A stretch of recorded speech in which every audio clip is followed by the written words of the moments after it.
Hello and welcome to Open Door. My guest is guitarist, singer, songwriter Sam Hooper. And today I would like to dedicate this show to a mutual friend, brother, and musician, Reggie W. Holmes. This show is dedicated to him. With that, welcome to Open Door, Sam Hooper. How you doing, Vince? Glad to be here.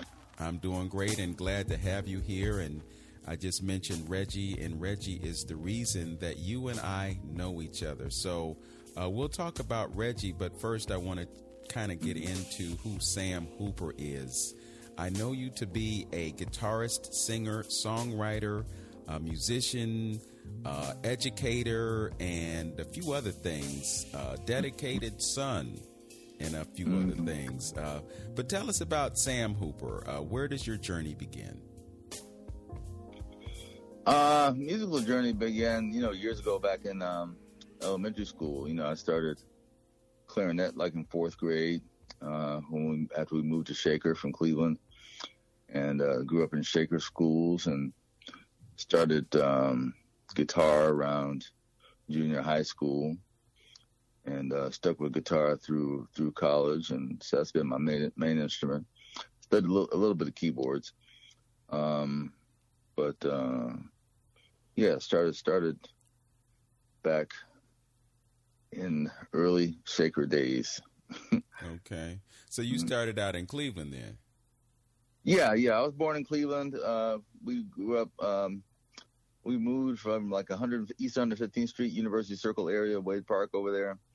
When I was like in second grade, we moved to Shaker for the school system. My parents were not that happy with the school system over there, and we were really excited about getting into the Shaker school system. It was like, I think, one of the top 10 in the country at the time.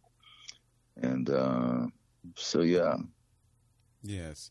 What was the experience like for you going from the neighborhood that you were living in to Shaker Heights? I don't think I noticed as much a difference at the time. I mean, it was a pretty much all black neighborhood where I was living. It was more integrated in Shaker at that time. Not so much this neighborhood, not in the Moreland neighborhood where I am now. Still, not so much integrated these days. But I think that was the main difference, is the level of integration. And then, of course, we were here when Shaker schools began to integrate with the voluntary busing program. And so both my sisters went through that program. But I was just ahead of that. Mm-hmm. Okay. I was just curious about the transition from one school system to another and how one might have been different from the other. Well, I was in second grade, so I can't tell you that much about it at the time. I mean, I appreciate it now, having gone through the Shaker school, and I appreciated it when I got to college, because I felt like the Shaker schools had prepared me more than a lot of my peers who were getting into college. For my first year of college, I just felt more equipped to handle, writing papers and different things that we had already started doing in Shaker. But as far as when we first moved, second grade, I don't remember that much of a difference at that time. Of course, my parents, I think they liked being able to be a lot more involved. I think they were having some problems with, being, just like having teachers, willing to let them into the classroom anytime they wanted, just to see what was going on and just kind of keep tabs and stuff. My parents have always been very involved in our education and very interested in our education. Of course, my mom was a teacher for 33 years in the Cleveland system. So they were very involved in the Shaker schools, the teachers, the parent-teacher organizations, and all that. Okay.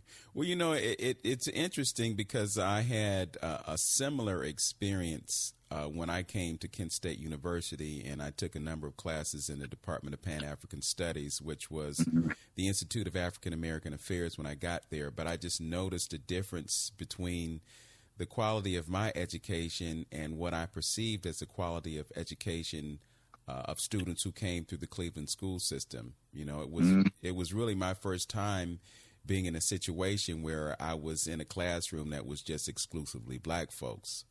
And that was on the campus of Kent State, because I went to Department of Defense schools and other civilian schools in other parts of the country. So I can really relate to what you're saying about, you know, feeling as though you were better prepared because you went through the Shaker school system. And I think the other thing that stands out about that is the fact that your mother is and was a teacher, and she probably knew the difference between the two school systems as well.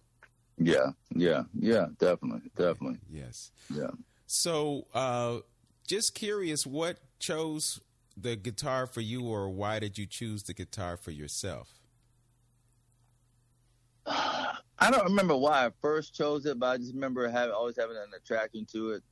I mean, I used to love, I had an early interest in the blues, slide guitar, and I would get a lot of blues records out from the library.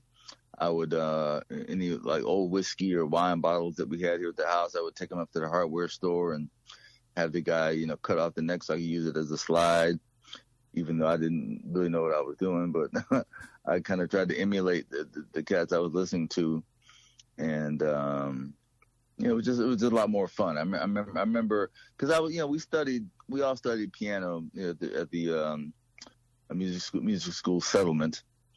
And I remember one of my buddies asked me, would you rather play keyboards in the band or play guitar?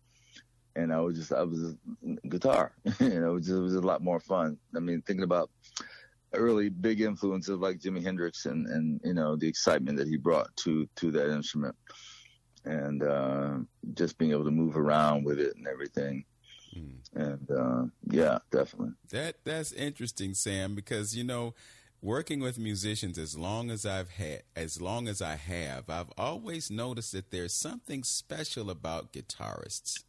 And I haven't been able to put my finger on it, but there's just something about guys that play guitar.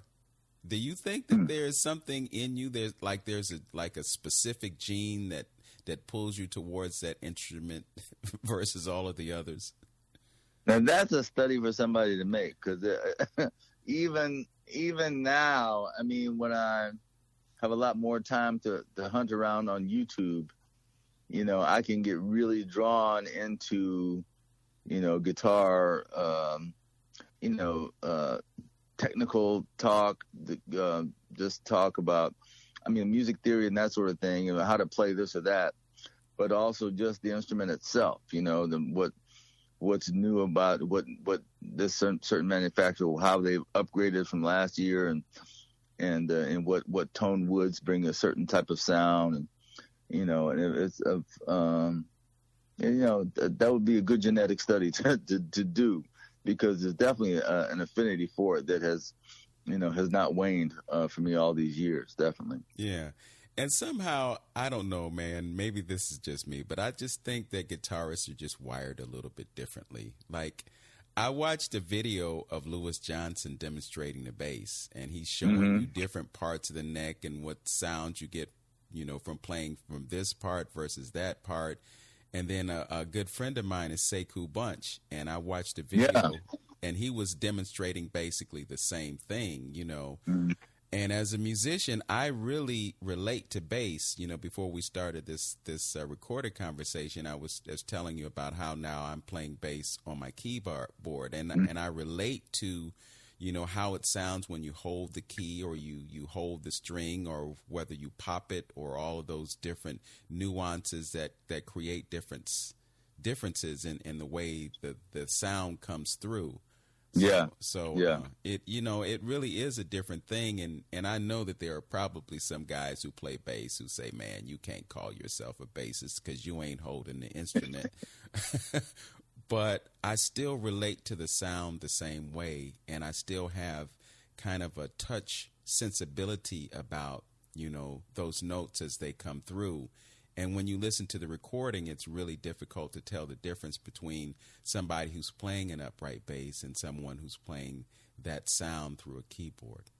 Oh, definitely. And a lot of great studio bass players in particular would have to come in with their keyboard rig as well, because they didn't know what they'd be called on to do. Mm-hmm. So they have to apply that same sensibility to the keyboard bass, depending on how music tastes change and what's required for the session. So if you're a bass player, then you're supposed to be a bass player of all of that. Yeah. So okay. Yeah.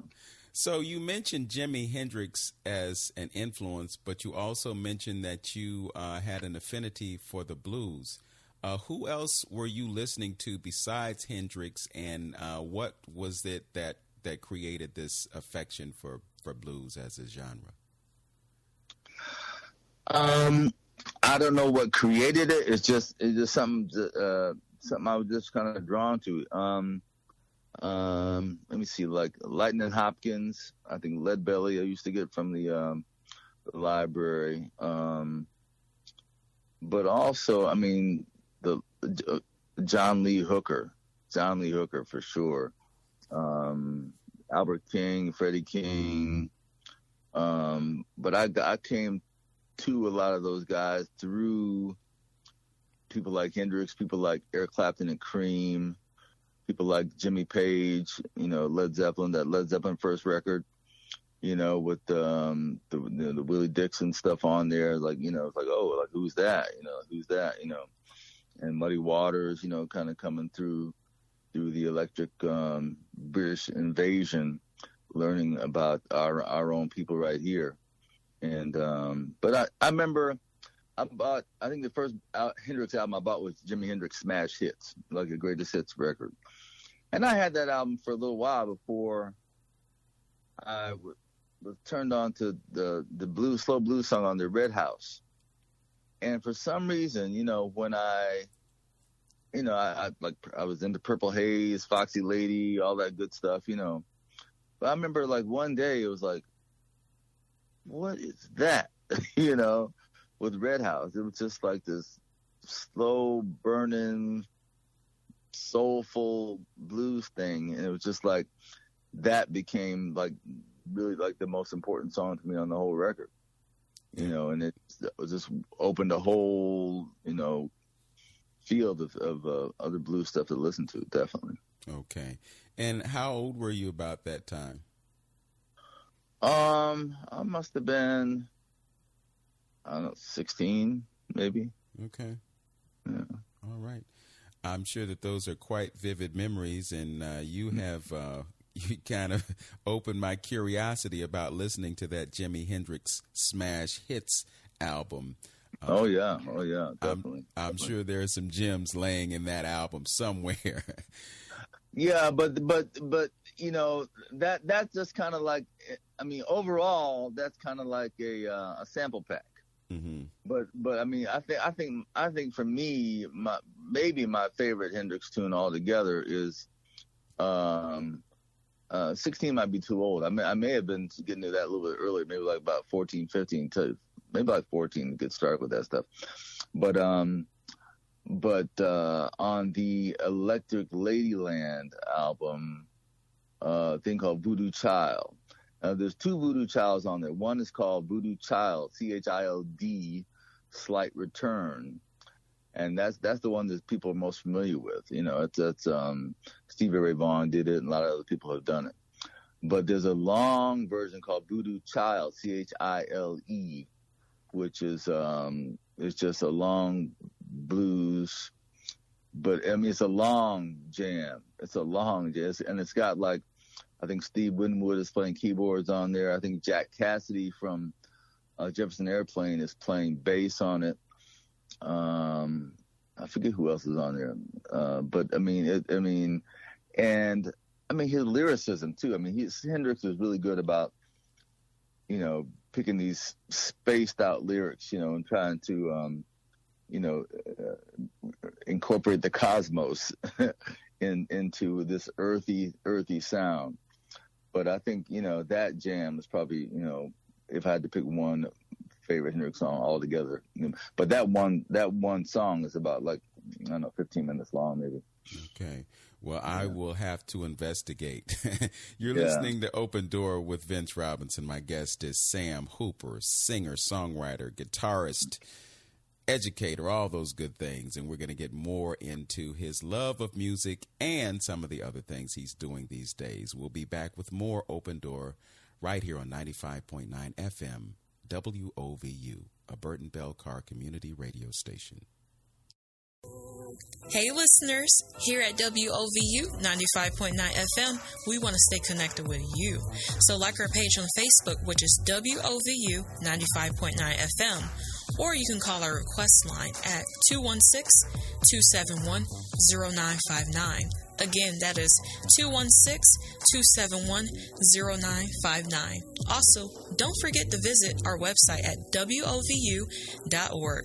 Keep it locked on WOVU 95.9 FM, a BBC community radio station. This is Delvis Valentine. Hi, I'm Jacqueline Moore. Greetings, this is Eleni Barclay Jones, and you are listening to WOVU 95.9 FM.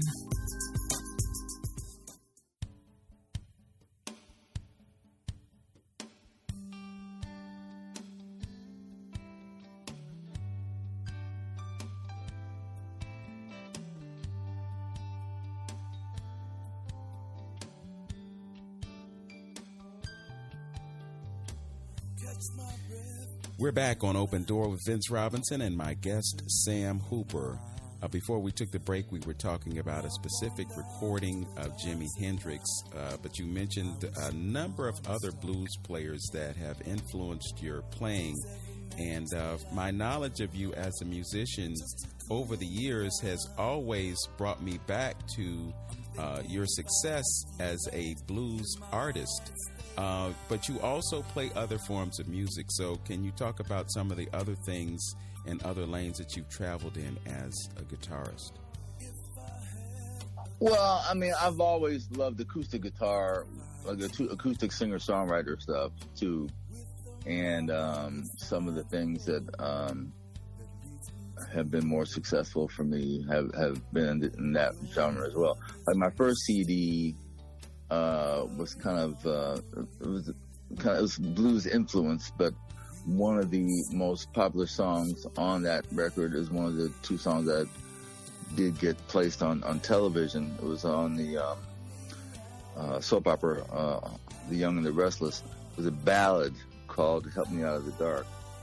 And so, I mean, that comes from my whole love of like James Taylor, Stephen Bishop, Bill Withers,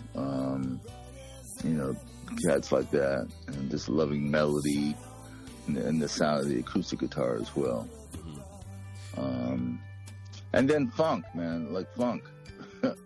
I mean, I've loved funk, James Brown, Funkadelic, all that stuff. Prince, of course.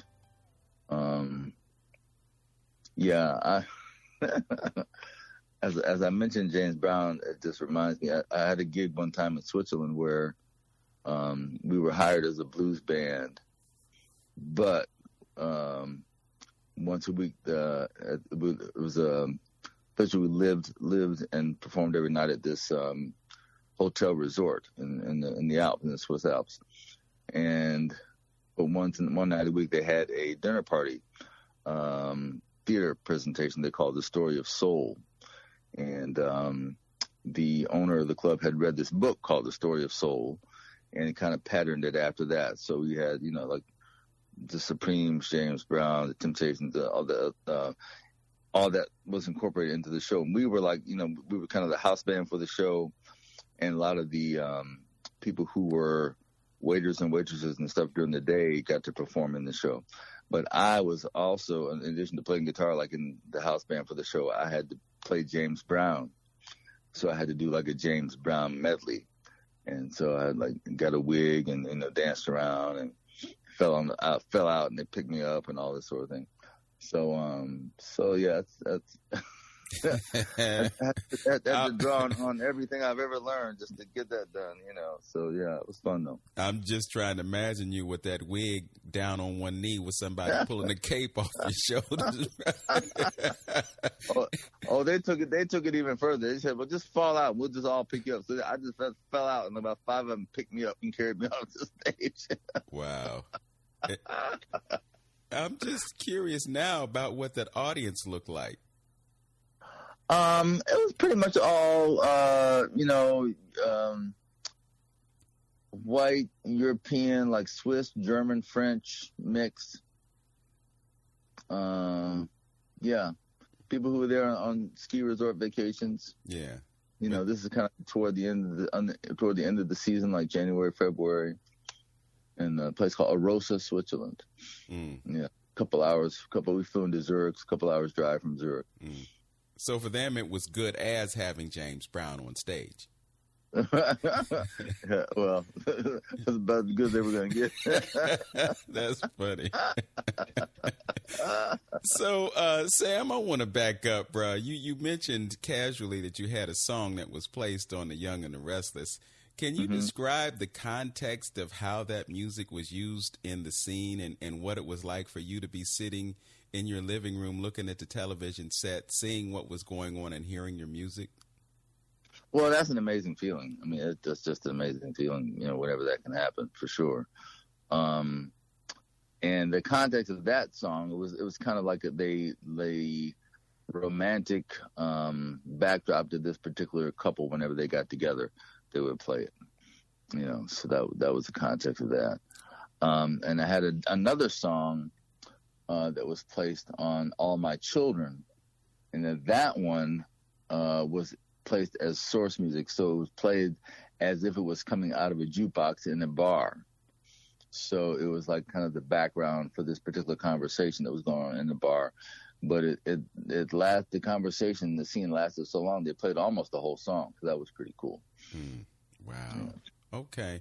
So we talked about you being in the Cleveland school system and then going into the Shaker school system. And then I'm assuming having a mother as an educator that college was a part of this whole scenario.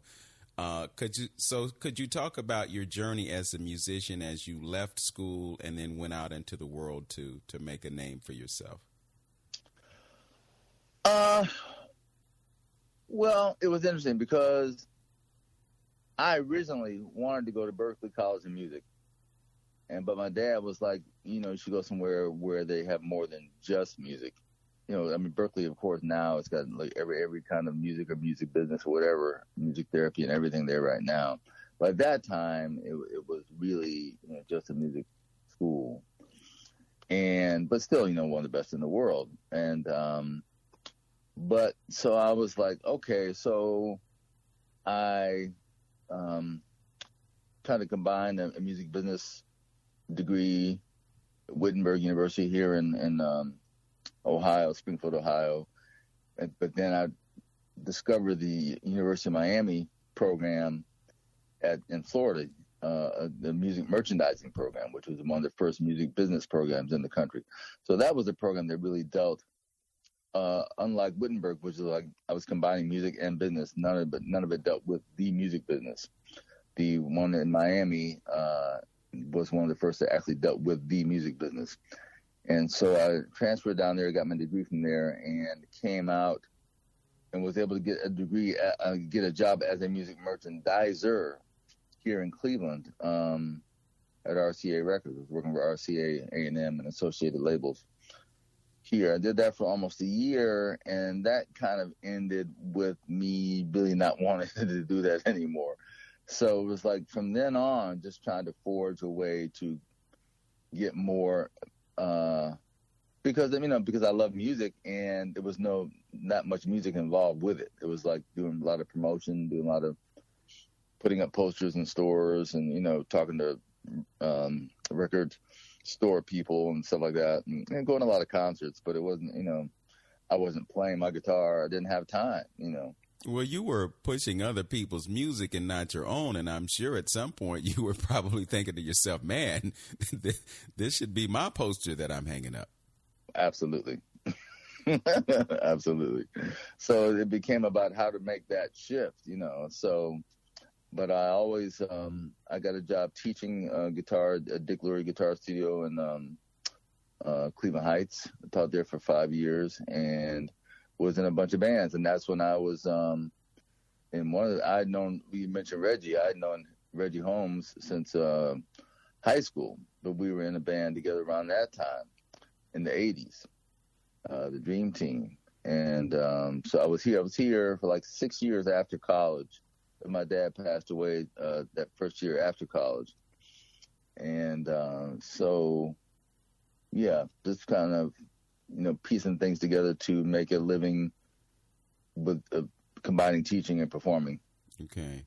And yeah, you mentioned your father, so I have to ask this question. How did your father feel about you successfully navigating that collegiate course, and was he at peace with the choice that you made? I think he was. I mean, I think he was glad to see me graduate, Mm-hmm. And I was, I had a good job when he passed, and I was involved in music when he passed, and he always knew I loved music and wasn't gonna let it go. So, I mean, he was such a support through the years, like taking me to all my lessons and finding me the best teachers and this and that and the other. So. I think he was at peace with where I was at that time. Okay. But yeah, what happened was I kind of got to a level where I was like, I still had that itch about Berklee, and I found out that Berklee had started a songwriting program. So it's like, so I just felt like I'd kind of done as much as I felt I could do or wanted to do or felt comfortable doing here in Cleveland, and I felt like I just needed to kick everything up to another level. So I figured, and I wanted to enroll in that songwriting program at Berklee. So I got into that. So after 6 years here, after University of Miami, I moved to Boston and went to Berklee, and went through their songwriting program. And at that time, they did not have a master's degree program, so I got like a 2-year certificate for doing the 5 semesters, including completing all the songwriting courses. And, so, I mean, Berklee is always, being a lifelong alum after that, it's always connections from that are always helpful all over the world. Yeah. So what impact did that coursework have on your songwriting? On the songwriting program at Berklee? Yes. Oh, tremendous. First of all, just kind of making me crack down and forced to get things done. There were I think at least one course where we had to have something new every week, and if I didn't have it that night, I stayed up all night and did it.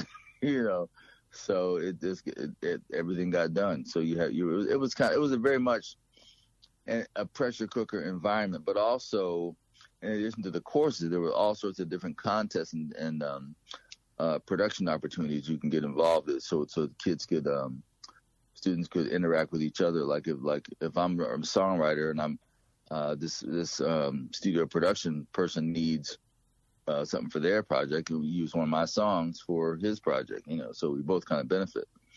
And then I won like a songwriter performer contest several times there, so it was really good validation to be able to to have to audition, try out for those things and be able to perform. And then as far as the songwriting specifically too, just how to organize my thinking around it, how to look for different patterns. I mean, a lot of what they taught you was stuff that you could learn on your own if you had done all the study they did to put it into the books, which is they studied the masters. They studied great songs and found patterns in those songs and kind of applied that to how to teach you how to do it. But then you had to, it's all about what you do with it afterwards, no matter what. I mean, I remember one, and I think it's all valuable. I think it's super valuable, especially if you are in a situation where you have to write something on demand. Like you record, I mean, when I'm writing stuff with the kids now for the Roots of American Music, I'm doing it. That experience is super helpful, just to be able to organize my thinking around song structure, around rhyme structure, around the strength, how to marry words with lyrics, and where when you want to make a strong point or less or weaker point, where you want to put emphasis and that sort of thing, how to marry words with melodies and that sort of thing, or certain harmonies, or the power of the one, just all that stuff together.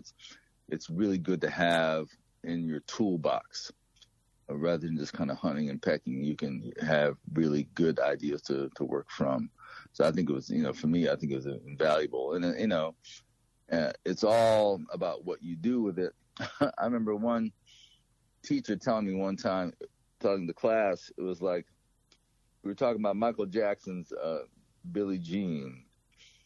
And he was talking about how he probably would not have kept the bass part so repetitive. He would have changed it, like every, 4 or 8 bars, something like that, because that's kind of what, based on what he had been done before, kind of would show you what would work.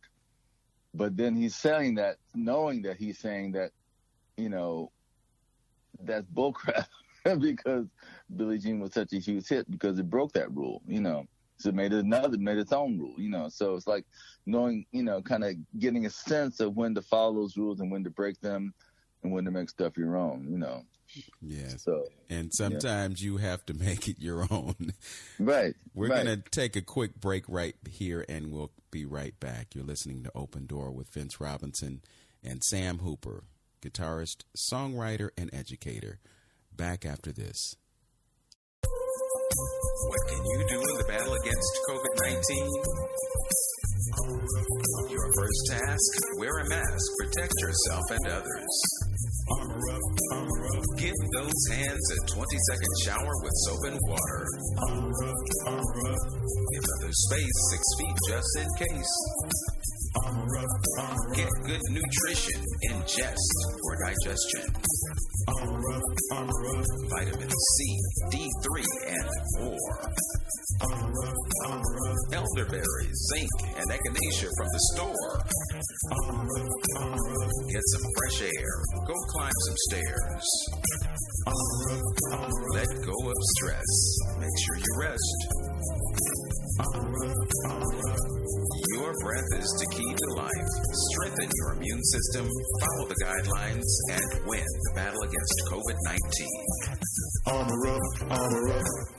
When you're in my car, we're listening to WOVU 95.9 FM. We're back on Open Door with guitarist, songwriter, musician, educator Sam Hooper. He was just giving me an education on how to write a song, and it sounds like a course that I could benefit greatly from taking. So maybe he'll give me a few lessons after we finish. So you mentioned being in Cleveland for 6 years, and then you went to Berkeley and you took the songwriting course. And then what happens next? It seems as though you opened up your wings and you started flying around the world. But tell us what happened. Well, I didn't fly around the world right away. I got a job. I got a day job at Harvard, like an office job, so that I could play as much as I wanted to outside of that. So that was my my stability. That was my regular paycheck, my wonderful, wonderful health benefits, and so I always played in bands in Boston for a while before I started touring around the world from that. What actually happened was I was playing in a bunch of bands, and I the only time I really took off, because I'd been there long enough where I could take a leave of absence. So the gig I mentioned in Switzerland, I took a 2-month leave of absence from my Harvard gig. to do that. And so I was able to come back, with a secure job after that. But eventually what happened was I worked at Radcliffe, which was originally started across the street from Harvard because women couldn't get into Harvard. So that was like the women's, Harvard, a way for women to get into Harvard. They established Radcliffe College. So, but over the years, of course, women more and more became full participants in the Harvard University experience. And so they eventually changed Radcliffe College into an Institute of Advanced Studies. I think the Radcliffe Institute for Advanced Study. So when that happened, they needed a lot less staff. So I got laid off from that after being there about 12 years, really. And it just so happened that right when that happened, a buddy of mine sent me an article about a promoter in the Boston area that was taking bands to China. So I contacted that promoter, and it worked out. They looked up, they called me. It was at first when I called him, it was right when SARS was happening. So he said, well, after SARS is over, it's healthy to travel again. Get back with us. We'll see what we can do. So as it turned out, my band, Sam Hooper Group, as a trio with my buddy Jordan Scannella from Cincinnati, Ohio on bass, and Akira Nakamura from Okinawa, Japan. We were all Berklee students. We went to Shanghai, China, for a 3-month contract, playing 6 nights a week. But I should preface that by saying that even while I was at Berklee, I think the last year I was at Berklee during spring break, these friends of mine from Japan had set up these shows in their hometowns in Japan, Utsunomiya and Nagaoka, Japan. And we were going over as a blues band, called ourselves Stone Free. And so that was my first experience over there in 1990. And then, 1990 was a big year. So that fall, or that summer, really, I got another opportunity to go overseas with a Chinese singer. This is a woman named Zhu Mingying. And she was a huge star over in China. They kind of called her like the Chinese Madonna. I mean, she was that huge. But she had come to Boston to study at Berklee and the Boston Conservatory to get some American music under her belt. So this was called her dream of an artist tour. Her dream was to bring back an American band. Her dream was to come back and show all the stuff she had learned while being in America. So that was my first trip to China in 1990. And we did a 3-month tour, did about 30 shows, 14 different cities. We traveled with our own sound and lights and our about 6-piece band from America, plus she had about 7 dancers from China that traveled with her. It was a big 2-hour international show. Most of it was done to tracks because she'd be like boom, boom, boom, doing a song from a different country, different costumes, all that sort of thing. But we were the American part of that. So after that, 1990, I think it was after that I actually finished at Berklee and then got the job at Harvard and was working at bands in Boston that whole time until around 2003 when that ended because of the layoffs of Radcliffe turning into the Radcliffe Institute of Advanced Study, and me being free to go back to China with the opportunity. My band went to Shanghai to perform at the House of Blues and Jazz. Now, it's not affiliated at all with the House of Blues here. It's its own place in Shanghai, a very legendary club started by a Chinese actor named Lin Dongfu. And he is a very very big blues fan. He's a very big blues fan, and he was excited to have us there. And that's when that whole journey started. And we did 3 contracts there. between 2004 and 2010. And I think it's the last time I played there was in 2010. I went back for their 15th anniversary show to play. Okay. What was it like being in China after spending most of your life, if not all of it, in the United States? I was glad that I'd had the first taste of it with Ju Ming Ying in 1990 because she was such a big star. We got treated like royalty wherever we went. You know, all the big dignitaries would, give us these lavish dinners and stay in nice hotels. And, it was, and we had, the military carried our equipment from gig to gig, So it was a really nice way to be introduced to the culture. But I always kind of wanted to go back because, we didn't spend much time in any one place. But when we went back with my band to Shanghai, I don't know. I think I was just ready for it. Me and my bandmates were ready for it. And we were, really open to, well, of course, our drummer was Japanese, so he was really, the international thing was no big deal to him. But it was an opportunity that you just don't get, pretty much anywhere. Because that was our job, to play blues 6 nights a week, So we had plenty to do, and there was some adaptation to the diet and that sort of thing. And I did get some illness over there, so that was not cool. But I got a first-hand view of some of the Chinese medical system, But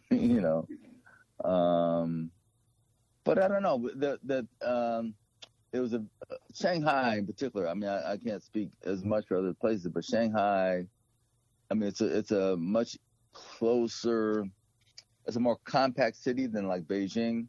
So like Beijing, all the streets are big, everything's spread out. It's just huge.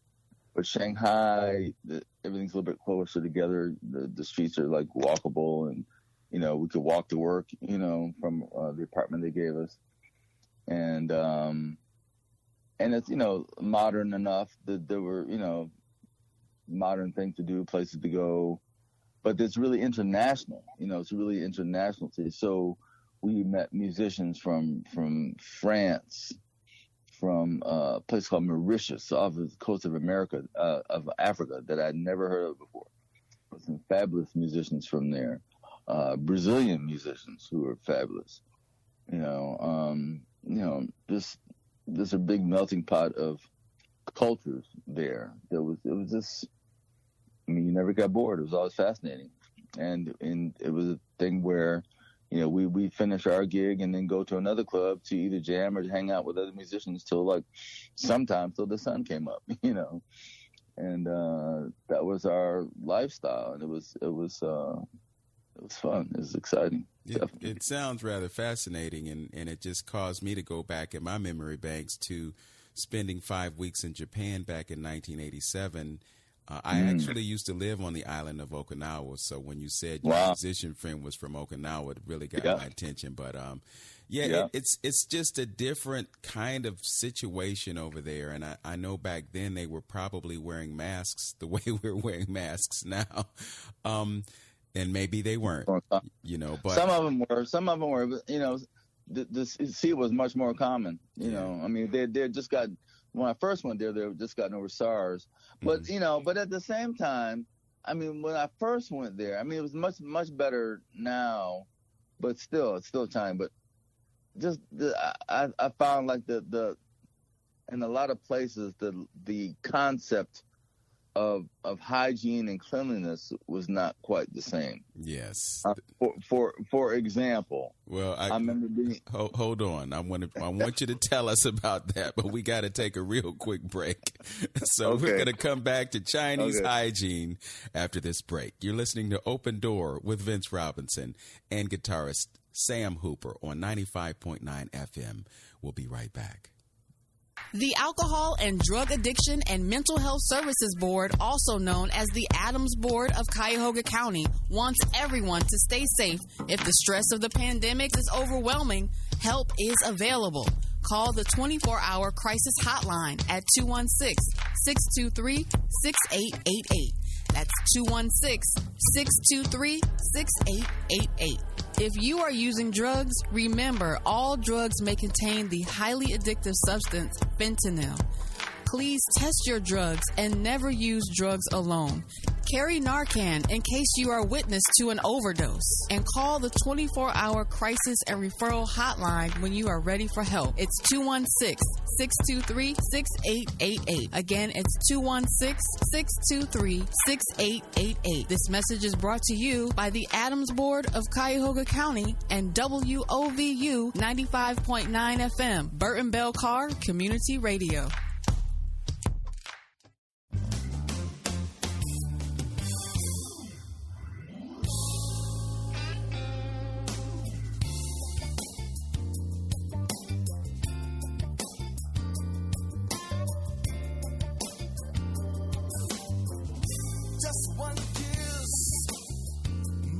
Stop still. You took my heart and my free will. I was blind. I could not see beyond your eyes. I was hypnotized. We're back on Open Door with Sam Hooper, and he's just about to tell me what he observed about Chinese hygiene. Well, one of the things that still stands out to me the most was when the first time I was there in 1990. I think we were in Chengdu, and in a department store, and well, a couple of interesting. But aside from the hygiene, it was just like how much we stood out. Because like the dancer who was with us, a Jewish woman, her husband came to visit. He was a tall guy, maybe like 6'2", 6'4", maybe. And he, just walking around the department store, just drew a crowd when he was standing at the counter trying to ask about something. And people were just standing there just looking up at him. You know, it was just so bizarre for them to see anybody like that tall, white around, you know. But in that same department store, I look around and there's somebody, a salesperson behind the counter who, like, you know, you hear her clearing her throat and then she like spits on the floor right in front of the counter. Like it's nothing, like you're outside or something. No, like you're in the department store. And it was like, what? Wow. It was like, wow. And then, but I gotta say, in that same trip, when we were like in Beijing, I think we were in Beijing, and I think I had to spit outside by a tree. I was by a tree, and I did, and somebody came up to me and was like, it was like some like spit police or something, you know. So it was like what do you want me to do? Clean it up or something? I think I rubbed it into the dirt or something. But it was like I thought I was going to get arrested for doing it there. So it was like, I mean, Chengdu is way far away, like middle south of the country, you know, from Beijing, which is a big city. So. You know, but even so, I mean, I saw somebody still, even in Shanghai, one of the times when we were at Shanghai, at a I think even in maybe a hospital lobby or something, spit on the floor like that. So it's different. Yes, it is. Yeah. Okay. So you had the experience in China, but then you're going back and forth to the United States. Are you based in Cleveland? What was your scenario? I was based in Boston at that time. Okay. Yeah, I was based in Boston. I was based in Boston all up until I left Boston in 2008 and moved to Los Angeles. And, just kind of got fed up with the Boston scene. And I had friends in Los Angeles who kept wanting me to come out there and do the music thing out there, and thought there'd be more opportunities. So I was like, finally I'll do it. So I moved out there. And yeah, it was tough out there. It was kind of the thing where I felt like maybe if I had gone when I was a lot younger and been able to, get. I felt like some of the guys who were like I knew a guy who like called you for a lot of the tours and that sort of thing, you know. But a lot of the times when he would put out stuff, he was looking for like a certain type, you know, like a young rock type, whatever, you know, person. And so I felt like, in a lot of ways, I felt I didn't fit what a lot of the opportunities were that were available. But, you know, at the same time, I mean, there's a zillion opportunities to do a lot of things. But while you're figuring that out, you got to make a living. You got to make some money. Yeah. So what I was able to do finally was to get into the cruise ship business. So I joined a band that was they had lost their guitar player, and they were going it was with Princess Cruises, and so that became. I started doing cruise ships off and on for like a couple of years, and I was doing that right until I came back here to Cleveland. But at the same time, I still I had my own band in LA. We did some showcase stuff. We played at the Mint in LA. I met different people. I met Wawa Watson at a Guitar Center clinic, and we became friends. And he came out to one of our gigs, and I didn't know he was there until we were done. It was like such an honor to have him there. That was one of the coolest LA things. And then I have friends who are actors and stuff, so I met a lot of people at their events and things. So it was a cool place to be in. And even now, there was a blues jam in the Valley, a place called Cozy's I would go to all the time and play with a lot of people. That's where I met Orianthi, the guitar player who played the woman from Australia who played Michael Jackson's "This Is It." I met her. I didn't know. She didn't announce that she was going to be playing with Michael Jackson, but it was within a year of when that happened.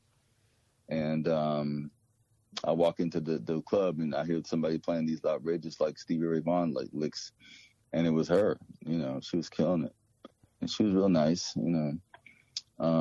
But anybody could walk in there any time of the day, and any one of the weeks in Beach Jam. All sorts of international musicians would be coming through there, and it was good to be able to get up on stage with them and get known by them, and be respected by them.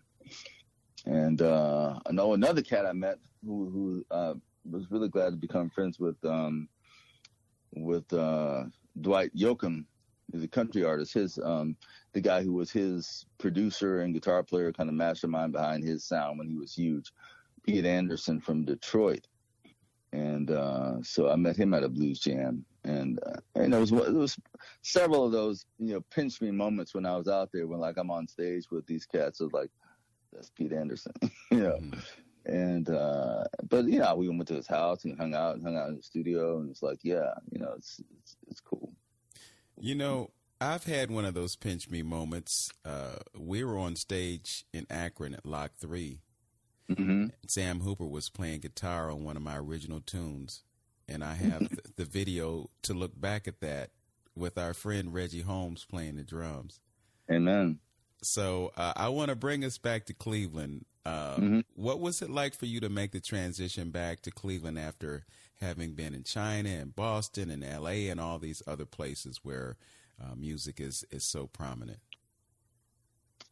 Well, it was weird because I never, ever thought I would come back to Cleveland. Every time I would be here, like my mom or friends of hers would be like, when you come back to Cleveland? Nah, I can't answer that question, But I don't know. It was a weird juxtaposition of events. And I've always considered myself a very spiritual person. And I came back really on a break between cruise ship contracts. And I was in a car accident and messed up my shoulder. So I was going to have surgery and months of rehab. So I could not do the next cruise ship contract. And so that band had to move on. And at the same time, I could see that, maintaining the house in here, everything for my mom here by herself was just getting to be a little bit too much. And so while I was forced to be here for a while, I decided that, you know, I'll just move operations here, you know, and realizing that there is a lot I could do, you know, as far as staying connected, you know, online here, but also began to kind of reconnect with musicians I knew here, and also go out and see what was happening in the scene. And, you know, it just kind of evolved like that. You know, I ran into our buddy Reggie Holmes at a church performance. I forget what the event was, but he was playing in the church band at Lee Memorial over on 105. And we were so excited to see each other again, because it had been many, many years. And so we stayed, you know, in touch from that day until he died. And then also ran into my buddy Moss Stanley. Before I left Cleveland, I was playing, one of the bands I was playing in was Nightbridge. And like an 8-10 piece horn band. Did a lot of weddings and functions, that sort of thing. So Moss Stanley from England was and still is the leader of that band. And, of course, has changed many members since then, but he has been the still driving force. So what happened was, actually about a year after I got back here, about 2 years after I got back here, his guitar player died. And I had already been sitting in with the band every once in a while. So he just asked me to join. So that's been one of my main performing opportunities since I've been back to play with that band. And I've always kept my own band going too, but you know, with the my band trying to focus on a little bit more original type stuff, it's a different gig set and different income so far. but you know, we switch back and forth. Like, he plays with my band sometimes now, and we all went to Memphis 2 years ago because Sam Hooper Group won the Northeast Ohio Blues Society Blues Challenge. So we got to go to Memphis to represent our area, and got into the semifinals. So stuff like that has been happening. So there's been opportunities to do things here. There's a lot of musicians here, a lot of excellent musicians here, a lot of excellent studios here, and a lot of excellent venues here. And sometimes I'll get called to you know, like the Beachland Ballroom. We open for blues greats like Coco Montoya, open for Samantha Fish, open for Shamika Copeland down at the Music Box. You know, stuff like that happens here. I mean, people coming through town all the time. So there's a vibrant scene here. Yes. Well, I can definitely say that your misfortune was Cleveland's fortune, because we welcome back one of our greatest musicians. Brother, you are one of the hardest working musicians in Cleveland. You know, I see you playing at the Bop Stop and playing here and there, Nighttown when it was going strong. Yeah. I have some great memories of us on stage at Nighttown, and another performance involving Reggie Holmes. It's on YouTube. Y'all can see it for yourself. But I want to thank you so much for joining us on Open Door. If folks want to reach out to you or get in touch with your music, how can they do that? The website is samhooper.com, HOOPER, samhooper.com. And from there you have the links to Facebook, Instagram, all that, you know, definitely. YouTube. Yeah. Okay. A lot of stuff on YouTube. All right. Well, with that, I'm looking forward to doing either a duet or trio with you sometime in the very near future. We got to make that happen, because I got some new music to share for you, and I think I can play some of yours a little bit better now. We did. Hopefully I can play better now too. So always evolving things. Yeah, I'm sure you will, and we will look forward to that performance. But until then, thanks for joining us, and thank you for listening to Open Door. Know yourself, love yourself, be yourself, Make it a great day. Peace.